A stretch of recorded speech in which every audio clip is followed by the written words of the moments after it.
Bien-aimés frères et sœurs, vous connaîtrez la vérité et la vérité vous affranchira. Ça, c'est pas moi qui le dis, c'est la Bible qui le dit. Mais moi, je vous dis mieux. Vous connaîtrez la vérité historique, notamment celle de vos ancêtres kémites, et vous aurez une vision globale de ce que c'est que la vraie souveraineté politique. J'ajoute, vous reviendrez à la spiritualité africaine ancestrale et vous comprendrez les enjeux de l'indépendance économique. Et pour terminer, vous accepterez votre identité culturelle kémite et vous obtiendrez deux choses. La première, c'est la paix. La seconde, c'est le développement, à une condition. L'unité de toute l'Afrique noire, l'unité de tous les Noirs du monde entier. Otep à tous, bienvenue sur la chaîne des panafricanistes par essence, par conviction et par excellence. Celle des citoyens kémites par nécessité et obligation de combat. Nous sommes une chaîne qui n'est guidée que par nos ancêtres et rien que par les ancêtres qui appartiennent à l'égrégore du monde noir. Par conséquent, nous ne croyons en aucun Dieu venu de l'étranger. Toutefois, cette vidéo n'est aucunement destinée à inciter à la haine ou à la violence, car nous menons un combat qui est d'abord et avant tout spirituel, ensuite il est politique, géopolitique et géostratégique. Contre l'impérialisme, le colonialisme, le néocolonialisme et l'endocoloniat. Sur la base du principe fondamental que nous avons hérité de nos ancêtres kémites, qui est celui de la Mahat, c'est-à-dire solidarité, vérité et justice. Vous êtes donc en droit de connaître la vérité. Et nous avons l'obligation de vous dire la vérité, rien que la vérité, afin que justice soit rendue au continent africain. Et ça, c'est notre modeste contribution. Dans cette noble lutte en faveur de la souveraineté, la dignité, la solidarité et l'unité africaine. Ça, c'est ce que nous appelons le panafricanisme. Bien-aimés frères et sœurs, la MONUSCO se déplace. Elle quitte la ville de Butembo pour aller destination inconnue. En tout cas, ils ne nous ont pas dit où est-ce qu'ils vont. Et c'est ça que je voudrais, en quelques mots, essayer de décortiquer et comprendre. La MONUSCO quitte une ville pour aller dans une autre ville. On nous dit seulement elle quitte là pour des raisons d'insécurité. Qu'est-ce qu'ils appellent insécurité aux Nations Unies? L'insécurité, c'est la contestation de la population. Je répète. Qu'est-ce qu'on appelle insécurité pour les casques bleus? C'est une armée d'occupation. Comment peuvent-ils dire qu'ils sont en insécurité? Mais c'est simple. C'est juste parce que la population ne veut plus les voir là. Et la population se révolte. La population marche. Ils en ont tué 36 en une semaine. Dans le Kivu.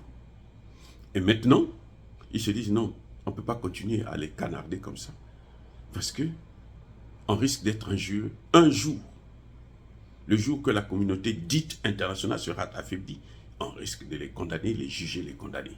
Donc pour ça, ils se disent non, arrêtons de tuer. On se déplace, on fuit, on va ailleurs. Mais ils vont ailleurs où? Mais ils restent dans le Congo. C'est ça le problème. Ils restent dans le Congo. En l'occurrence, le Congo démocratique. Là où ils vont, là, avant d'y aller, ils ont testé le terrain. Les populations sont dociles. C'est pour ça qu'ils vont là-bas. Ils font d'abord un sondage. Est-ce que, là, les populations peuvent nous laisser rester encore 1 an, 2 ans, et tout, avant qu'ils se réveillent? Quand ils regardent, ils observent, les analystes leur disent, oh oui, c'est bon. On va distribuer des bonbons, on va donner des biscuits. On dit, on est venu pour vous aider, on est venu pour vous nourrir. Et puis, ils s'en vont là-bas. Mais ce qu'il y a de plus grave, c'est que là où ils vont, là, en général, c'est un terrain, un endroit calme, paisible. Ça veut dire que là où ils quittent, là, ils ont déjà laissé des bases pour la déstabilisation complète. Et là, vous allez voir après, les terroristes vont occuper ces parties. Vous allez entendre que les terroristes sont passés là. Maintenant, ils vont préparer un autre terrain pour eux. Écoutez, c'est un jeu qu'ils sont en train de faire. Ils savent déjà que là-bas, la population ne pourra pas faire. Une population civile ne peut pas faire face à une armée d'occupation. C'est fini, c'est pas possible. Donc ils ont préparé le terrain. Ils savent maintenant que, bon, c'est bon, les populations ne veulent pas nous voir, mais nous, on va leur envoyer ceux qui veulent voir, ceux qui vont venir les frapper. Et puis, ils se retirent. Ce que nous n'avons pas pu faire, ça c'est ce que les Occidentaux disent, ce que nous ne pouvons pas faire pour des raisons morales, les maladies, à l'époque ils parlaient du sida, et les rébellions vont le faire à notre place. Nous, ce que nous avons à faire, donc, c'est soutenir ces rébellions, leur donner les moyens de faire ce que nous voulons qu'ils puissent faire. C'est ce qui se passe au Congo démocratique, à l'est du Congo. Donc, là où ils se déplacent, là, ils vont à un autre endroit, c'est là où ils veulent maintenant préparer le terrain pour que les rebelles puissent les suivre après. Cela signifie quoi? Pourquoi je parle de ça? C'est pour dire au gouvernement congolais, c'est pour dire au président Tshisekedi que tant que vous aurez la mission des Nations Unies sur votre sol, même les élections, là, ce sont eux qui vont la contrôler. En Côte d'Ivoire, ce qu'ils ont fait, c'est qu'ils ont bourré les urnes depuis la France et la Belgique. Et ils ont amené ça. Et quand on dit... Gbagbo avait gagné l'élection. Vous savez, Gbagbo avait gagné l'élection. En 2010, c'est Gbagbo le vainqueur. Le président de la commission électorale l'avait dit, l'a déclaré. Le président du conseil constitutionnel l'a déclaré.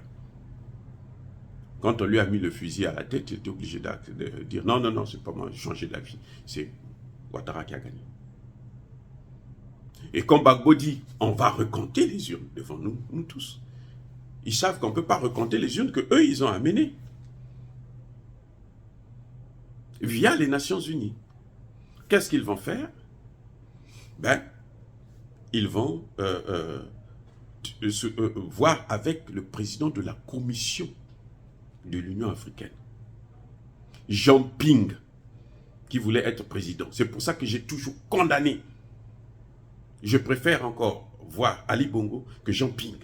C'est lui qui est à l'origine de la déstabilisation de la Côte d'Ivoire. Les gens ne parlent pas trop de ça, mais c'est lui, c'est Jean Ping là. De même, Moussa Faki est responsable de ce qui se passe au Tchad, de ce qui se passe au Mali. Ils n'ont jamais pris leur responsabilité. Ils sont là à faire exactement ce que la France leur demande de faire. Donc, si M. Tshisekedi persiste à garder les Nations Unies là, qu'il renonce à la guerre contre le M23 et le Rwanda. Je répète, si Tshisekedi veut organiser les élections et les gagner, même si il peut les gagner honnêtement, elles peuvent être transparentes et il les gagne. S'il veut que la communauté internationale puisse reconnaître sa victoire, qu'on ne puisse pas prendre les mêmes opposants que vous voyez là. Vous les voyez là, ce sont des opposants là. Hein? Tous les candidats qui se présentent là. Y compris l'ancien Premier ministre Mouzito là. Demain là, si les Français, les Américains disent, bon, maintenant, c'est toi qui dois prendre le pouvoir, il va rentrer dans la rébellion. Et il y aura les Nations Unies qui seront là pour parler des droits de l'homme. Eh oui, monsieur le président. Bien-aimés frères et sœurs congolais, c'est comme ça que ça se passe. Et c'est comme ça que ça va se passer. Si le président Tshisekedi veut organiser des élections crédibles, les Nations Unies n'ont qu'à partir. Même si les États-Unis et les autres ne vont pas financer les élections. De toutes les façons, il n'a pas besoin du financement des élections par l'étranger. Chaque fois que les pays étrangers la financent votre élection, ce sont eux qui dirigent. Eh oui. Celui qui paye les musiciens est celui qui demande, qui dicte quelle musique il veut entendre. Mais c'est clair. Kabila a réussi à contrôler cette élection parce qu'il a financé avec son argent. Tshisekedi, vous devez prendre la leçon. Je ne sais pas quels sont les conseillers que vous avez autour de vous, mais je suis expert, c'est mon travail. Je suis africain, je suis congolais. C'est normal que je puisse parler. Je vous dis que si c'est la communauté dite internationale qui finance vos élections, eh ben c'est elle qui va choisir le candidat qui est favorable à leur politique de division, de balkanisation du Congo démocratique. Et vous serez responsable. Vous n'avez besoin ni de la Banque mondiale, ni du FMI.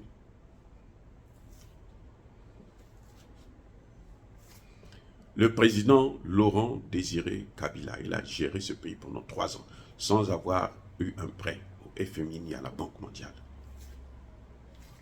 Vous êtes capable d'organiser les élections sans eux, mais au préalable, faites partir cette mission des Nations Unies. Si j'étais vous, avant la fin de l'année, cette mission devait quitter le Congo. Entre-temps, vous devez avoir un partenaire sérieux. Et nous vous conseillons vivement de voir un partenaire comme la Russie, comme la Chine, ou bien comme l'Iran. La Russie, écoutez bien, la Russie est la seule puissance occidentale qui n'a jamais pris les Africains en esclavage, qui n'a jamais colonisé l'Afrique. C'est ça sa force. C'est pour ça qu'on la préfère par rapport aux autres maintenant. Les autres nous ont colonisés, ils ont pris en esclavage, ils nous ont recolonisés, vous voyez, de la période des indépendances jusqu'à maintenant. Et maintenant, ils veulent nous diviser pour encore nous recoloniser à nouveau. Eh oui. Vous croyez que la partition là, c'est pourquoi? C'est pour mieux nous contrôler. On divise pour mieux régner. Donc la Russie, c'est le seul partenaire pour l'instant fiable pour avoir une armée forte. Parce que c'est à nous, les Congolais, à nous, les Africains, de nous battre pour stabiliser nos pays. C'est à nous-mêmes de le faire. Et les Russes ne viennent pas vous mettre une base militaire russe.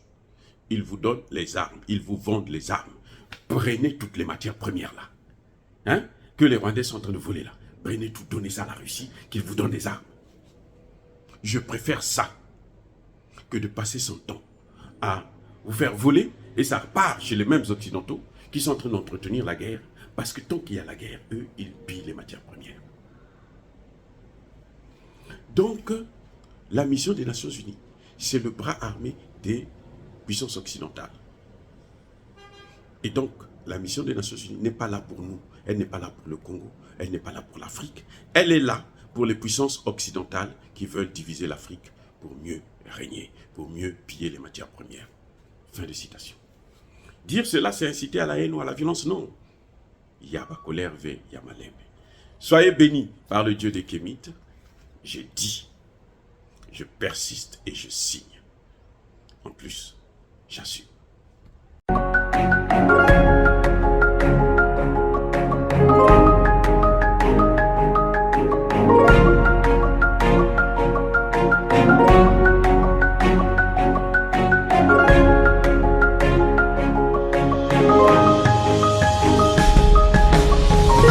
Eux, ils marchent par la foi et non par la vue.